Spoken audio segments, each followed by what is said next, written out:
नमस्ते। तो आज अपन करेंगे नीट 2014 का क्वेश्चन, जो कि बेसिकली एनएलएम से लिया गया है और एक ग्राफ पे बेस है।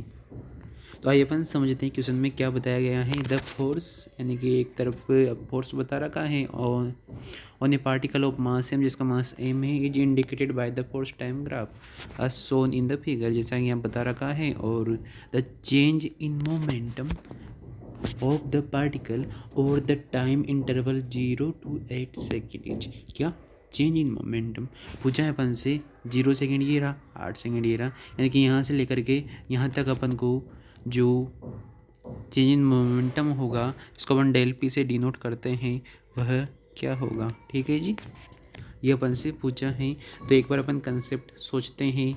ठीक है, तो कंसेप्ट में अपन सबसे पहले बात सोचें तो देखिए कि जो न्यूटन बाबा थे, उनका सेकंड लॉ बताता है कि जो फोर्स होता है वह इक्वल होता है change in momentum divided by time interval. अगर यहाँ से मैं क्या करूँ, डी की वैल्यू को निकालने का प्रयास करूँ, तो वह किसके इक्वल हो जाएगा, एफ डी टी के इक्वल हो जाएगा।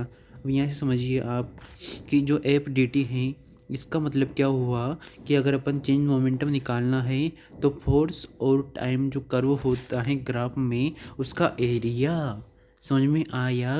जैसे कि अपन ने पढ़ा था कि जो जो ये अपना काइनेमेटिक्स में पढ़ा था अपन ने एक इक्वेशन, कि आपको ये इक्वेशन याद है बच्चे पार्टी,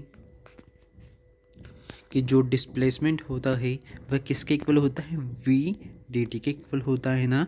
यानी कि अगर मेरे को डिस्प्लेसमेंट निकालना है, बात को ध्यान से समझना, तो वेलोसिटी और टाइम जो कर्व होता है उसका एरिया निकालते थे। अगर अपन को ये इधर वेलोसिटी दे दिया, इधर टाइम दे दिया और इसे कर्व दिया था, तो अपन इसका एरिया निकालने पे क्या आ जाता था, डिस्प्लेसमेंट आ जाता था। क्यों आता था, क्यों अपन डिस्प्लेसमेंट को लिख सकते हैं वी डी टी, यानी कि वी और टाइम कर्व का जो एरिया। इसी प्रकार से यहाँ डी पी जो है वह किसके इक्वल होगा, फोर्स और टाइम जो कर्व होता है उसके एरिया के इक्वल होगा। ठीक है, देखिए मैंने यहाँ पे आपको बता भी रखा है, जो वी और टी ग्राफ होता था अपन ने पढ़ा था काइनेमेटिक्स में। क्या तुम्हें याद है कि इसका स्लोप तो एक्सेलरेशन को बताता था, और एरिया अगर निकालते थे वेलोसिटी टाइम कर्व का तो डिस्प्लेसमेंट आता था। हाँ कि ना बच्चा पार्टी। तो मेरे को यहाँ पर क्या बता निकालना है, चेंज मोमेंटम के लिए चेंज मोमेंटम किसके इक्वल होगा, एरिया के इक्वल होगा। और एरिया कहाँ से कहाँ तक, 0 से 8 सेकेंड तक का। यानी कि अगर इस पार्ट को मैं समझूं तो ये है, एक तो ट्राइंगल है, इसका एरिया निकालना है पहले मेरे को, और ये पॉजिटिव होगा क्योंकि ऊपर की साइड में है। और फिर इसका एरिया निकालना है, ये नेगेटिव होगा। और फिर देखना आप, फिर मैं अपन क्या करेंगे, फिर अपन को इसका एरिया निकालना है, क्योंकि कहाँ तक निकालना है अपन को, 8 सेकेंड तक निकालना था। ये क्या होगा, ये पॉजिटिव होगा, ऊपर वाला ये भी पॉजिटिव होगा, ये नेगेटिव होगा। नेगेटिव क्यों होगा, क्योंकि एरिया में इधर माइनस में आ जाएगा और एक प्लस में ही सही। तो अपन पहले एरिया निकालते हैं। सबसे पहले ट्राइंगल का एरिया बोलो बच्चों। ट्राइंगल का एरिया क्या होगा, पहले इसको मिटा लेते हैं अपन। ट्राइंगल का एरिया जो होगा वह किसके इक्वल होगा, 1/2, यानी कि हाफ इंटू जो बेस है, बेस की वैल्यू कितनी है, 2 है, क्योंकि 2 में से 0 को माइनस करेंगे 2 आएगा, इंटू जो हाइट है वह 6 है, तो इसकी वैल्यू कितनी हो जाएगी, 6 हो जाएगी। ठीक है, अगर अपन आगे एरिया निकालना चाहें, नीचे वाले जो अपना आयत है, इसको मतलब है ना, अगर उसका एरिया निकालें तो ये तो क्या हो गया अपने पास, एक तो ये प्लस का 6 हो गया। ठीक है, अभी इस वाले का अपन बात कर रहे हैं, इस वाले एरिया को निकालेंगे तो इसका एरिया क्या हो जाएगा, जो आयत होता है उसका एरिया क्या होता है, लंबाई लेंथ इंटू जो इसकी चौड़ाई होती है ना, उसके इक्वल होता है, लंबाई इंटू चौड़ाई होता है। तो लंबाई की वैल्यू कितनी हो जाएगी, ये कितना हो जाएगा बच्चा पार्टी, ये इसको अगर अपन करें तो 4 में से 2 घटाइए तो 2, और इधर क्या होगा, ये वाली लेंथ कितनी हो जाएगी, -3 है, यानी कि ये किसके इक्वल हो जाएगा, -6 के इक्वल हो जाएगा।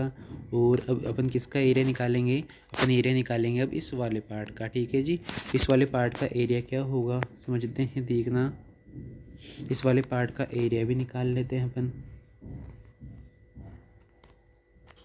इस वाले पार्ट का जो एरिया होगा वह किसके इक्वल होगा, वह इक्वल होगा 8 में से पहले क्या घटाइए आप, ये भी एक आयत की तरह है। तो 8 में से 4 घटाओगे तो 4 बचा, और ऊपर की हाइट कितनी है, ऊपर की हाइट 3 है, ठीक है।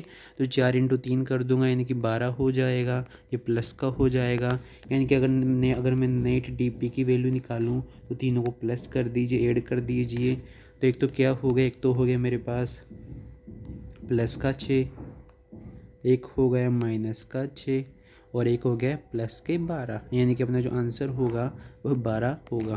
पीछे सॉल्यूशन भी है कि जो इस चेंज इन मोमेंटम क्या होता है, चेंज इन मोमेंटम होता है area under the force time curve in that interval, जितने इंटरवल के लिए पूछा है।